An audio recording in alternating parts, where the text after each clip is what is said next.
A tale about the curse of Sisi gift.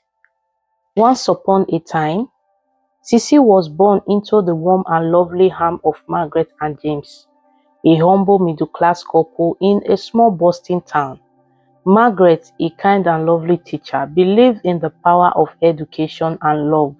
She would always tell her students in class. James, on the other hand, a hard-working carpenter, ran a small furniture shop known for its third creation. Together, they raised their two children, Leo, their 10 years dependable child, and baby Sisi, who was the light of their life. Sisi's arrival brought joy to everyone except Auntie Flora, James' younger sister. Flora had grown bitter over the years, feeling abandoned, overlooked, and unappreciated. Living alone in a grumpy house, she harbored resentment towards her brother's happiness and success. Flora was no ordinary woman. She possessed mysterious powers that allow her to see beyond people's destinies. She could see the future of anyone she chooses to. The first time Flora heard baby Sisi, she saw a vision of a beautiful destiny ahead of her. Sisi would become a renowned fashion designer, adored worldwide for her talent and grace. In that moment, jealousy clicked Flora's heart. Instead of feeling proud, she felt envy towards the seed her brother has brought into the world. On one of her rare visits, Flora secretly took a piece of baby Sisi clothing. That night, in her dark candlelight home, Flora chanted spell over the tiny fabric, sealing it with an heavy word. She will never know success, she whispered, her voice cold. Not as long as I can control her destiny, I will make her suffer. Her destiny will bring shame to her, she said that night. Sisi grew up to be a kind, creative child. While other children preferred to run out to play, Sisi preferred to sit by her mother's sewing machine, stitching little scraps of fabric into outfit for her baby doll. Margaret noticed her daughter's talent and often said, "Sisi, my daughter, one day the world will hear your design." Leo, her brother, on the other hand, was now a teenager. Leo was Sisi's biggest cheerleader, though he teased her about her obsession with fabric. He secretly admired her determination. "When I get married, you will make my wife's dress," he said jokingly one day.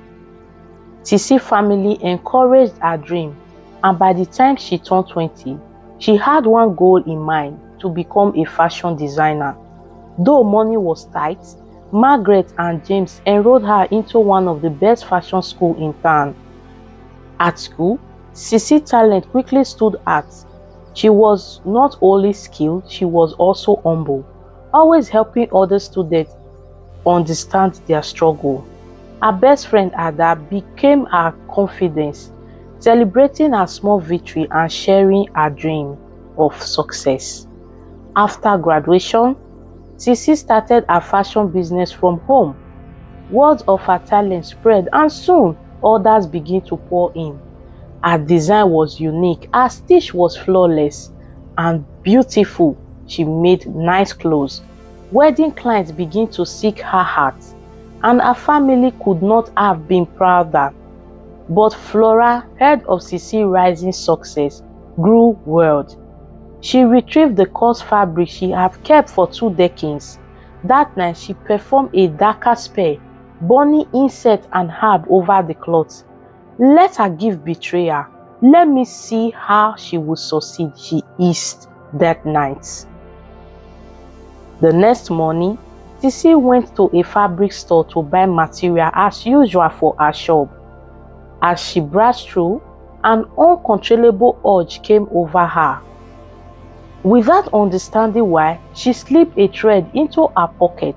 For the first time, she had stolen something in her life. She was instantly caught and humiliated, crushing her. The owner of the shop, a kind woman, Mama Bianca, let her go, she said. It was just a mistake. We are all human. We are bound to make mistakes. The crowd instantly left. But it wasn't the first time. The strange composure grew stronger. Over time, Sisi found herself stealing small items like ribbon, fabric, and even button.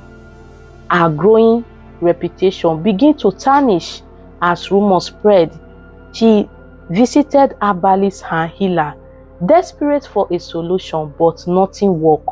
Each time she tried something new, Flora will increase the insect she is burning on her baby clothes. Ada, concerned for her friend, begged Sisi to find confidence. I don't know what is wrong with me, she cried. It's like something is controlling me. Until I steal something, I cannot get myself back, she said, crying heavily. One day, Sisi stole from a high-end fabric shop owned by Bobby, a kind and sharp-eyed man in his late 30s.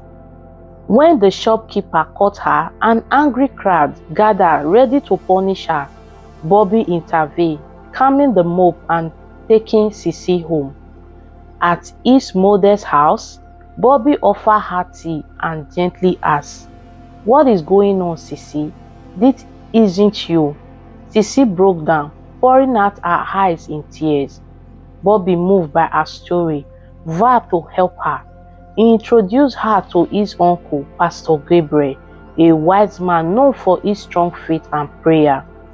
"Whatever is haunting you," the pastor said, "we will fight it together. I promise, and my God will intervene for you," he said that day. Sisi, Bobby, Ada, and Pastor Gabriel embarked on a 3-day fasting and prayer session. On the third night, Pastor Gabriel had a dream of a shadowy finger shouting over a piece of cloth. He woke up and started to realize the source of Sisi's curse. The next morning, the group went to Flora's house. They were joined by Mama Bianca and other neighbors who came out to support Sisi. Flora, unaware of their arrival, was hurt. Inside, they searched Sisi's house thoroughly until they found the cursed fabric hidden in an old clay pot inside a dark spot in the room. They destroyed the pot and burned the fabric, praying seriously. As the curse left, Sisi collapsed in relief, feeling the weight leave her soul. Flora returned to find her secret exposed. Panicked, she tried to flee the scene, but into the street as she ran, she was hit by a car.